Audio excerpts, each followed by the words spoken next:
This topic comes from Jerry Jolly.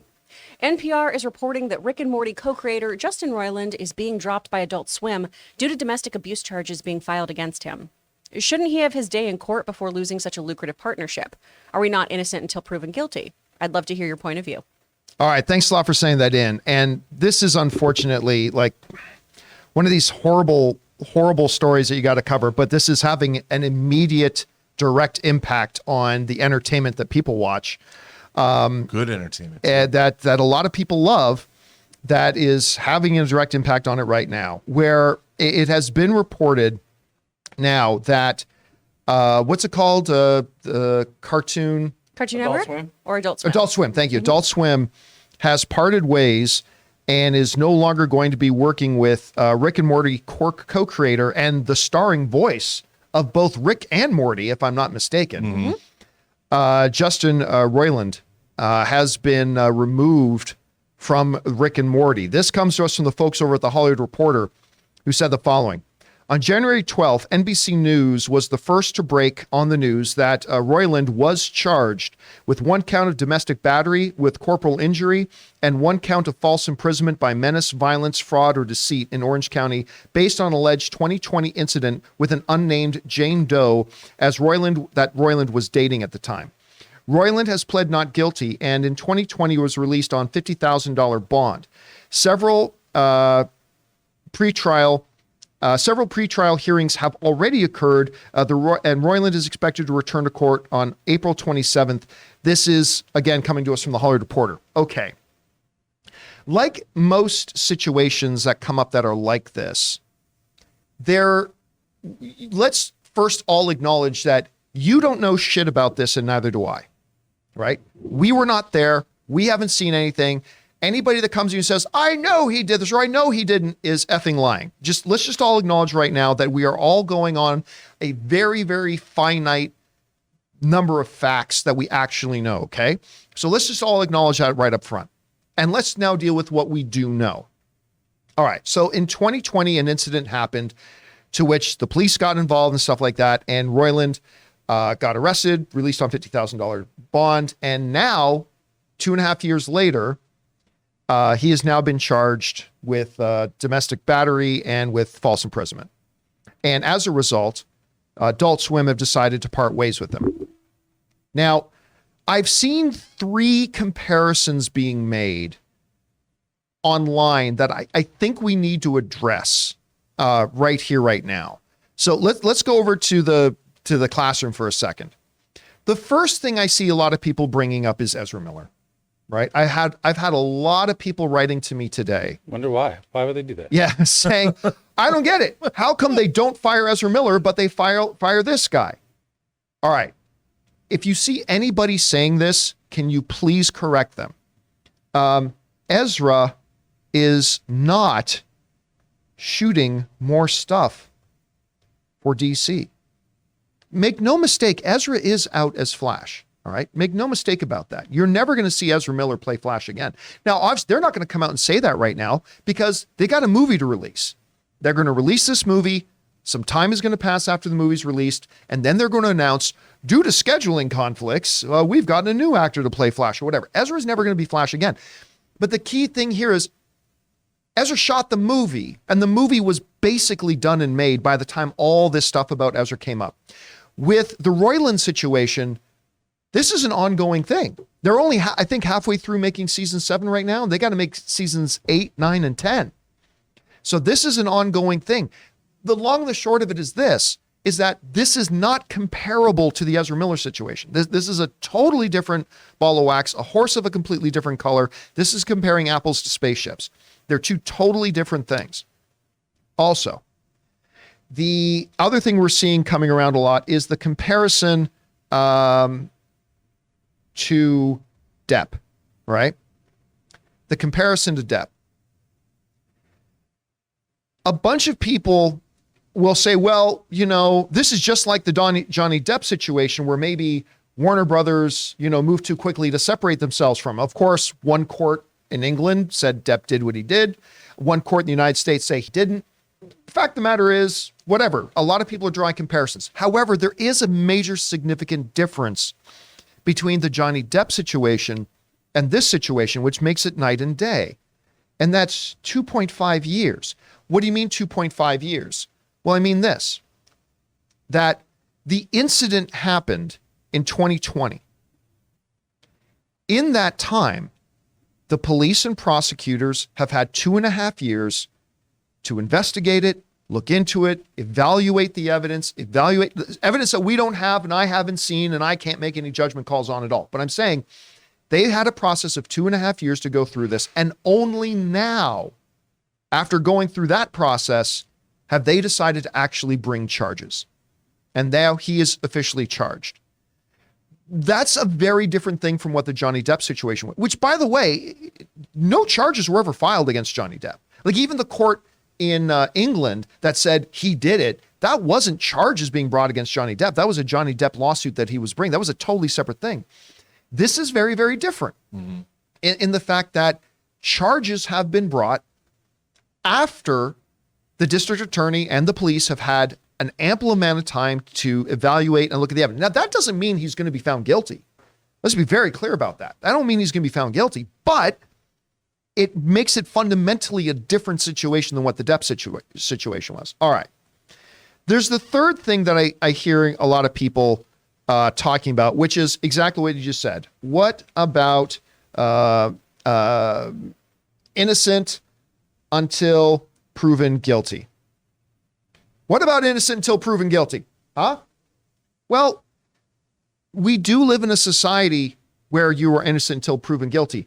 That's why he's not in jail. That's why he's not in jail. But you're talking about what the government will do to you, not about how people react. Innocent until proven guilty is not about how people, it's about prison. It's not about how people react. And we are a system based on innocent until proven guilty, which is why he's not in prison. However, business. If you're Adult Swim and you have somebody now that is particularly in the position that he's in, has now, after a 2.5 year investigation, you've had an attorney general and you've had the department and you've had police now actually officially bring and file charges against you. How do you talk to your employees if you continue to work with that person right now? Now, look, that sucks, because what happens if this trial happens and ultimately they find him innocent? Well, then at that point, they're going to have to do something to try to mend fences, I guess. But if you're an employer, look, even in here in a small operation like the John Campea Show, let's say for the longest time I had a guy named Phil. All right. Let's say a guy named Phil has been working with us forever. And he's worked with us for the last 3.5 years. We all know Phil. We like Phil. But we found out that after investigating, police charged him with child abuse or hitting a kid or whatever, right? I have a responsibility to the other people who work for me in this office to remove that situation from our work environment. I mean, it sucks for Roiland. It really does. But it's not Adult Swim's problem. Roiland, the issues going on in Roiland's life are not Adult Swim's problems. They have to deal with their problems. And their problems, if they have somebody who has actually been charged with domestic battery working in their company, and you expect female employees and other people to just be cool working with that guy for the next 2.5 years until the trial ever happens. False imprisonment? And charges of false imprisonment. I'm sorry, but from a business point of view, this is business. From a business point of view, you can't do it. Now, this isn't Adult Swim saying, well, he's guilty. It's not about that. Whether you're guilty or innocent, that's your issue between you and the police, and that has nothing to, if I'm Adult Swim, I'm saying that has nothing to do with me. What does have to do with me is I can't have the head of this show and the lead of this show, and I can't communicate to the rest of our staff and the people who work here and the creative people who work here say, hey, we're going to have this person who's actually been charged with domestic battery continue to work and make our shows. You can't do that. It's not. And guess what? To everybody who protests to that, you wouldn't do it either. If the food that you're able to put in on the table for your family and your children was based on the fact that you're going to lose that ability or lose some of it, Because guess what? You would make the same thing because it's a business decision, has nothing to do with you, but we just can't do it. So I think all three of these comparisons are thin, at least. Trying to compare it to the Ezra situation is completely nonsense. I mean, there's no comparison between the two situations. Again, the comparison between the Depp situation is this. There's so many fundamental things that are so completely opposite of the Depp situation. Though what about innocent until proven guilty? Of course, but that's about whether he faces jail time, and he's not in jail. If you're a business, listen, you just can't do it. And again, going back to the illustration of Phil, if Phil worked in the office here and he got charged with child abuse or some terrible charge like that, and I had to remove him from our work environment. Listen, if he goes through it and gets found innocent, then I'm going to have to reach out and say, hey man, I'm glad you were found innocent. I'm glad you were released. I'm sorry things had to work out the way they did with us, but I had my business I had to take care of. It's easy to say something and have an opinion about something when it costs you nothing to have that opinion. It's different when you're actually in the situation and having to deal with it. We want to thank a sponsor of this video, MasterClass. MasterClass offers classes on a wide variety of topics, all taught by world-class instructors at the very top of their fields. Each class is broken out into individual video lessons, usually around 10 minutes long. And MasterClass is completely accessible on your phone, the web, smart TV, and available via audio mode to listen to classes on the go. They have over 2,500 video lessons from over 180 of today's most brilliant minds. They're all available anytime, anywhere on iOS, Android, desktop, Apple TV, Amazon Fire TV, and Roku. Now, obviously around here on the John Campea Show, we love our movies, so why not learn filmmaking from Jodie Foster, or maybe directing from Ron Howard himself, or the great Neil Gaiman doing his masterclass on the art of storytelling. And you guys have heard me talk about my favorite masterclass, Business Strategy and Leadership by Big Papa Iger himself, Bob Iger, the new and returning CEO of Disney. Guys, I highly recommend that you check it out. This holiday, give the perfect gift of an annual Masterclass membership and get one free. Go to masterclass.com/Campea today. That's masterclass.com/Campea. Terms apply. I know, Chris, we hear about the now. Look, full disclosure, I'm not a Rick and Morty viewer. I watched season 1. It wasn't for me. You know, it just didn't work for me the way it works for everybody else. So I'm not invested in this as a lot of people are. And again, if this dude's innocent of all this, I'm going to feel terrible. Like, absolutely, we should feel terrible for him if he goes through the trial and he gets found innocent or whatever. He's probably going to accept a plea deal at some point. But I know you're hearing about this situation. What stands out to you? Well, there's a couple updates too. Right when we were getting ready to start this show, the Hollywood Reporter dropped that he has stepped down from his company, Squanch Games. It's a video game company that he started back, I believe, in 2016 with Epic Games, some of the people from that. So he's no longer part of that. Hulu has also dropped him at this point from Solar Opposites as well as Qual. Yeah, they were expecting that to happen. So a lot of these things have happened. He's due back in court April 27th, and that is when we will theoretically know some more things. We'll actually have a bit more information. I believe that's when the pre-trial begins. And really, until we have more facts about this case, it's really hard to weigh in on stuff. Obviously, these allegations are atrocious and very, very troubling. This is also, some other things have come to light around this, which typically happens when somebody is convicted of one thing. We start hearing stories about other things, other allegations pop up. Hopefully everything gets settled properly, and it's a shame when so many other people too are connected to a creator, because it does affect other people's livelihoods so much, Totally. which I can see that thread as something people have talked about with some of the other Warner Brothers connections here, about how one person's actions can affect, production of major shows, really affect people who are on other teams who have no control over any of these things one way or another. So I'm really hoping too that everyone who's involved in these shows, that they still get to continue working. And I really hope that all parties involved get their fair day in court. Rob, there's no pretty way to paint the scenario, because if he did the stuff he's being charged with, that's horrible. If he didn't do the stuff he's being charged with, that's horrible. But your Adult Swim, what should or should not Adult Swim do here? What's the approach? I think you're absolutely right. You have to err on the side of caution. You're running a business that has, what would that do to the morale of the other people that have to make this show? They have contracts. They have to deliver multiple seasons of this. By the way, he's still going to get paid because he has a contract, unless there's some kind of force majeure moral clause, but I'm sure not, because Rick There will and Morty, probably be a with cause clause in there there'll somewhere. be something, but it's been around for a long time. Who knows? So I think he's going to be okay. But either way, a business has to make sure that their employees are taken care of first and foremost. It's like when you're on a movie set. Safety is paramount of your crew. All kinds of safety. That's why you have to have insurance. That's why you can't go, when something like this happens, the studio is forced to act a certain way. And the studio's acted accordingly, and it sounds like by he himself stepping down, he's acted accordingly as well. He hasn't acted defiant and said, you can't do this to me. He's taken the necessary steps, and the studio has taken the necessary steps. And now you have to let the legal apparatus run its course. That's how our legal system works. All right, so let's go from that. And again, let's say it again. This sucks all the way around. If he did it, it sucks. If he didn't do it, it sucks. It's a horrible situation for everybody. Let's get to the creative a little bit.